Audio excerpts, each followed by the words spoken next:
Halo Snakrip, balik lagi bareng gue Arya. Dan sekarang gue mau ngomongin film Indonesia terbaru tapi nggak tayang di bioskop.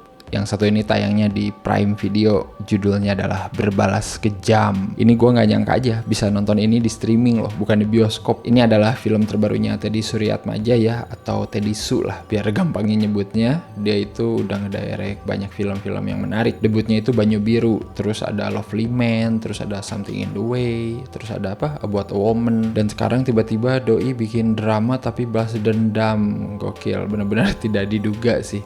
Dan film ini juga dibintangin sama aktor-aktor yang sudah tidak diragukan lagi lah kemampuan aktingnya.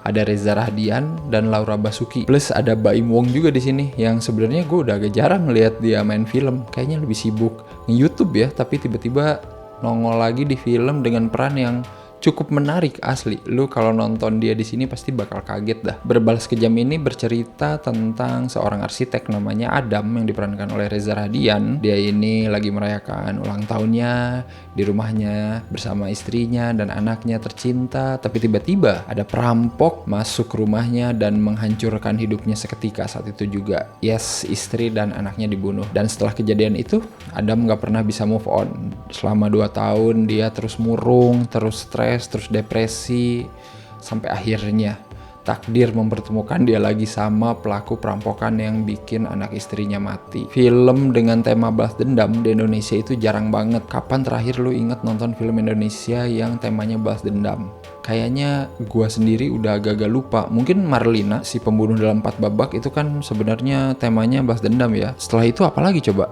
Lupa kan? Nah, makanya Berbalas Kejam ini menurut gue angin segar sih. Teddy Su benar-benar bisa bawa tema balas dendam ini dengan cukup baik dan juga proper. Itu sih yang paling penting. Jadi kalau lu nonton ini tuh, ini rapi banget filmnya. Gue belakangan ini sering nonton film Indonesia yang wadidaw gitu ya. Pas nonton itu kayak, wah gila, hati ini riang, gembira. Gak ada perasaan yang kayak, aduh ini kenapa begini ya, kenapa ini kayak gini. Nggak ada. Ini tuh kayak gue ngikutin ceritanya, gue invest ke karakternya, dan iya gue tahu plotnya tuh sangat sederhana banget, dan kalau bisa dibilang formulaik ya, karena di film-film luar juga banyak yang plotnya serupa kayak gini gitu. Filmnya Bruce Willis juga kayak gitu, keluarganya hilang, direnggut, dia trauma, dan akhirnya dia ngehajarin orang-orang jahat. Jadi kayak ya nggak apa-apa sih formulaik, tapi dikemasnya dulu gimana gitu. Dan Teddy Su bisa ngemas formula yang udah sangat template itu dengan sangat baik. Dan yang paling penting kan di film kayak gini adalah fokus, itu tuh yang penting.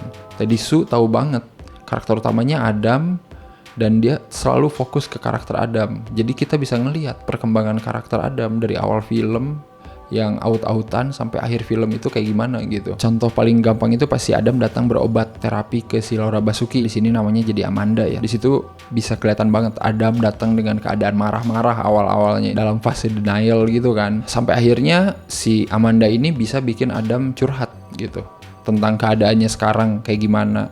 Itu bagus banget di situ karena lu ngelihat perkembangan karakternya Adam dari yang denial sampai akhirnya terbuka. Dan sampai akhirnya dia meledak gitu emosinya gitu. Dan kayaknya cuma Reza Rahadian doang yang bisa mainin peran Adam, karena itu bener-bener adegan yang emosional, dan itu butuh banget aktor yang bener-bener bisa invest sama acting. Dan ya nggak salah, emang ini perannya buat Reza Rahadian, siapa lagi coba yang bisa kayak gitu. Dan jangan lupa juga ada satu karakter favorit gue yang mencuri perhatian di sini ya, diperanin sama Yoga Pratama. Dia jadi detektif di sini. Wah, itu bener-bener dah scene stealer cuy. Lu kalau sering lihat film-film gitu ya, polisi itu ngobrolnya kayak bercanda-bercanda gitu, tapi sebenarnya dia lagi mengorek informasi. Nah, di sini tuh Yoga Pratama ini bisa berperilaku kayak gitu, dan itu tuh keren banget. Pokoknya salah satu adegan terbaik dia itu pas dia ngedatengin rumahnya si Adam. Wah, itu mantap sih. Itu ngobrol-ngobrol sekaligus interogasi tipis-tipis. Kita ngelihat prosedur polisi dalam menyelidiki suatu kasus itu bisa dilihat dari scene itu doang gitu. Itu yang gue pengen dari film yang ada polisinya, bukan cuman sekedar dar-der-dor ngejar penjahat gitu. Tapi di sini diliatin gimana caranya gitu polisi itu kalau mencari bukti gitu kan, mencari petunjuk. Di sini diliatin, semuanya diliatin, dan Yoga Pratama berhasil membawakan karakter itu dengan baik. Terus yang menarik juga detailnya sih. Detail-detail di film ini benar-benar dipikirin, terutama ketika Adam udah mulai balas dendam ke para perampok ini gitu ya. Ada nanti ketika si Adam balas dendam ke perampok yang kedua, dia benar-benar melakukannya dengan terencana, karena ibaratnya di situ dia udah siap dan udah tahu gitu sasarannya siapa. Dan di situ tuh dia balas dendam terinspirasi sama salah satu alat inhaler yang dimiliki sama mendiang anaknya dulu. Selain detail dari inhaler juga di situ diliatin gimana caranya si Adam memperlakukan tangan si perampok itu, karena dia tahu tangan perampok itu yang dulu menghabisi nyawa anaknya. Nah di sini diliatin, gue nggak bisa spoiler tapi ntar lu nonton aja gitu. Jadi dia bener-bener nggak lupa apa yang dilakukan si perampok ini ke anaknya dan dia balikin itu ke si perampok ini gitu. Itu oke banget sih, oke banget menurut gue. Adegannya mirip-mirip kayak di film Saw anjir. Tapi maksudnya pengemasannya gitu, dan di situ bagus sih, settingnya juga oke, mendukung banget. Jadi shotnya di situ keren sih kata gue.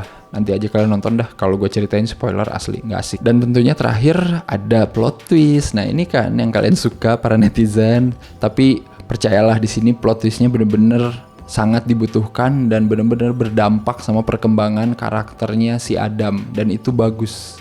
Di reveal-nya sangat bagus. Gua pun tidak menyadari akan ada adegan itu gitu, tapi ketika ada tuh kayak langsung bener juga ya, emang harus gini gitu. Itu bener-bener oke sih. Tapi gue mau mention satu hal lagi sih. Di sini ada Baim Wong dan dia bener-bener gimana ya, ngasih warna yang berbeda sama film ini. Asli tidak menduga gue sih. Dan anyway, kalau lu belum tahu, film ini juga salah satu produsernya adalah Baim Wong lewat PH-nya dia, namanya Tiger Wong Pictures gitu. Jadi doi udah melakukan sebuah terobosan yang menarik. Dia pinter, dia bisa invest di film yang emang dari segi cerita sederhana tapi digarap sama orang-orang yang luar biasa gitu.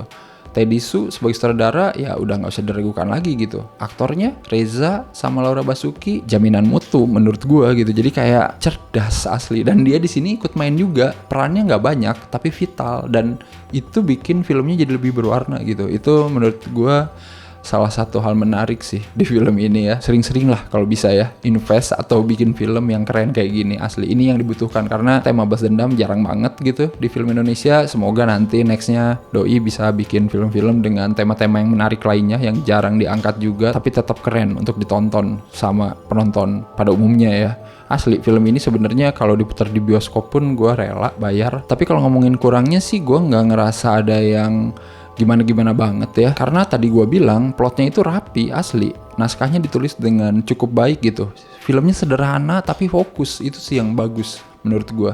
Mungkin ini bukan kekurangan ya, lebih ke preferensi gue aja ya, karena adegan klimaks di sini tuh agak-agak dramatis gitu ya, entah kenapa pengemasan jadi kayak lebih didramatisir aja gitu.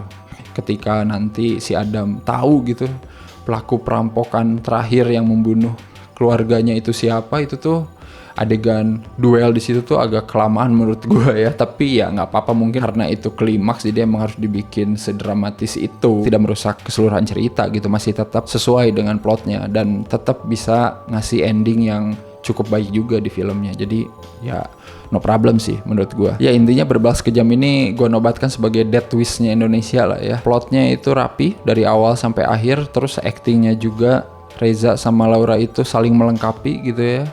Kalau Reza bisa ngasih penampilannya yang kejam, Laura tetap bisa menampilkan performanya yang menghangatkan, anjay. Kalau kalian suka film-film revenge yang bener-bener low key, nah ini nih, Berbalas Kejam udah ada di Prime Video ya dari tanggal 16 Februari kemarin. Jadi silakan cus langsung nonton aja di Prime Video. Dan kalau mau gua kasih skor sih 8 dari 10, serius.